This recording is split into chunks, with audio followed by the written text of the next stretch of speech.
प्रथम भाग में हमने देखा व्यापारी की छोटी बेटी को राक्षस ने अपने पास भेजने की शर्त पर व्यापारी को छोड़ दिया था। ये सब जब छोटी बेटी सुनती है तो वो अपनी पिता को समझाती है कि राक्षस के पास छोड़ कर आए, चलिए देखते हैं आगे क्या हुआ। सौभाग्य ने अपने पिता को समझाया। दुखी मन से व्यापारी सौभाग्य को उस राक्षस के महल में छोड़ आया। शुरू में सौभाग्य उस राक्षस के भयानक रूप रंग देखकर डर गई, लेकिन उस राक्षस का सौभाग्य के प्रति व्यवहार बहुत अच्छा था। उसने सौभाग्य को ढेर सारे नए कपड़े और गहने दिए, उसे एक बहुत ही सुंदर कमरे में रखा। वह उसका बहुत ख्याल रखने लगा, जिसे धीरे धीरे सौभाग्य का डर खत्म हो गया। शुरू में राक्षस चुपचाप दूर से ही सौभाग्य को देखा करता, फिर धीरे धीरे उसने उससे बातें करनी शुरू की। सौभाग्य को भी राक्षस से बात करना अच्छा लगने लगा। दिन गुजरते रहे और दोनों बहुत अच्छे दोस्त बन गए। राक्षस सौभाग्य को चाहने लगा था, लेकिन अपनी बदसूरती के कारण अपनी मन की बात कहने से डरता था। फिर भी एक दिन हिम्मत करके सौभाग्य को मन की बात बता दी और उसके सामने विवाह का प्रस्ताव रखा। इस प्रस्ताव पर सौभाग्य असमंजस में पड़ गई। उसने सोचा, नहीं, मैं इससे शादी नहीं कर सकती। ये बदसूरत है और एक राक्षस है। मैं इससे शादी कैसे कर सकती हूँ? लेकिन मैं इसको मना करके इसकी भावनाओं को भी ठेस नहीं पहुँचा सकती, क्योंकि ये मेरे प्रति दयालु है और इसने मेरे पिता की प्राण भी बख्श दी है। मैं इसको अभी कोई उत्तर नहीं दे सकती। सौभाग्य की बात पूरी होने से पहले ही राक्षस उसका उत्तर समझ गया और उसकी बात काट कर बोला, कोई बात नहीं सौभाग्य, मैं तुम्हारी स्थिति समझता हूँ। मुझे तुम्हारी बातों का बुरा भी नहीं लगा है। तुम चिंता मत करो। दिन गुजरते गए। दोनों ने इस बारे में फिर कोई बात नहीं की। सौभाग्य को वहां कोई तकलीफ नहीं थी, लेकिन वह अपने पिता और बहनों को बहुत याद किया करती थी। ऐसे ही एक दिन वह उन्हें याद करके उदास बैठी हुई थी। तभी राक्षस वहां पर आया और उसकी उदासी का कारण पूछा। तब सौभाग्य ने उसे बोला, मुझे मेरी परिवार की याद आ रही है।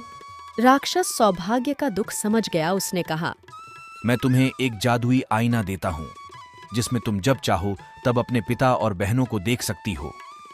सौभाग्य उस आईना को पाकर बहुत खुश हुई। अब जब भी उसका मन करता है, वह उसके परिवार को देख लेती थी।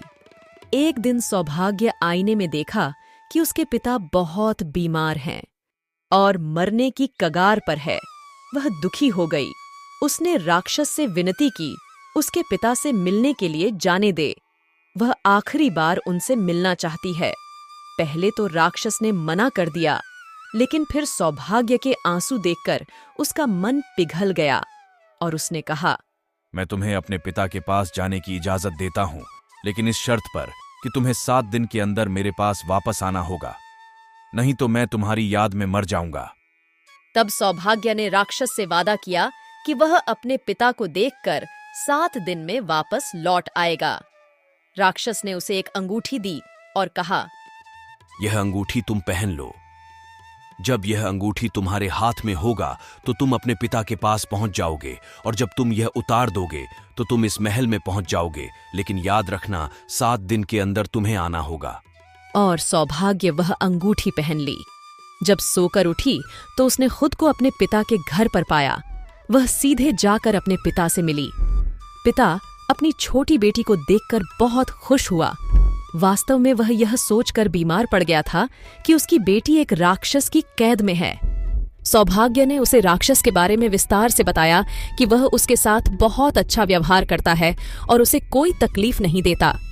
सौभाग्य की खैरियत जानकर व्यापारी धीरे धीरे ठीक होने लगा। वहां रहते हुए सौभाग्य को राक्षस की याद आने लगी।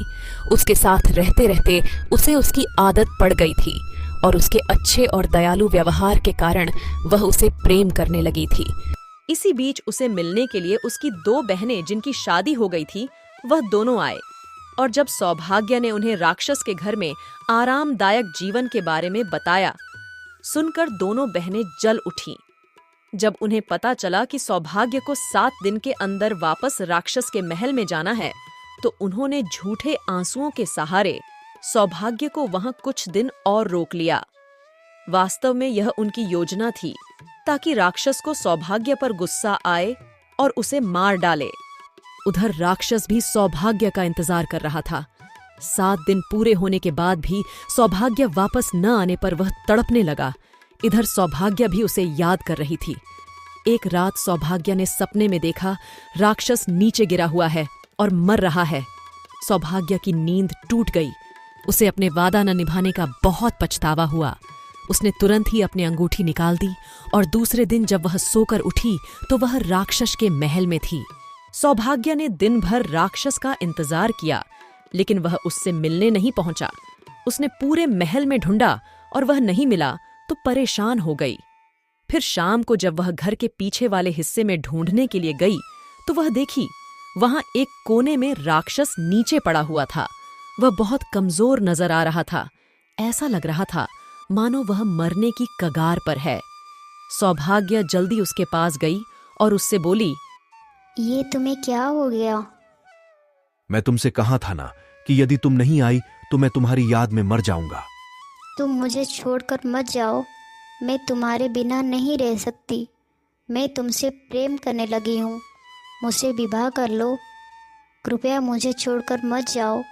सौभाग्य का इतना कहना था कि एक चमत्कार हुआ और राक्षस एक सुंदर नौजवान राजकुमार में परिवर्तित हो गया। सौभाग्य यह देखकर आश्चर्यचकित रह गई। तब राजकुमार ने बताया, मैं एक जादूगरनी की श्राप के कारण राक्षस बन गया था। कई वर्षों तक मैं इस रूप में रहा। यह श्राप तभी टूटता जब कोई मेरी बदसूरती के बाद भी मुझसे सच्चा प्रेम करता। आज तुम्हारे सच्चे प्रेम के कारण यह श्राप टूट गया है और मैं वापस अपने असली रूप में आ गया हूँ। सौभाग्य यह देखकर बहुत खुश हुई। दोनों ने विवाह कर लिया और खुशी खुशी रहने लगे।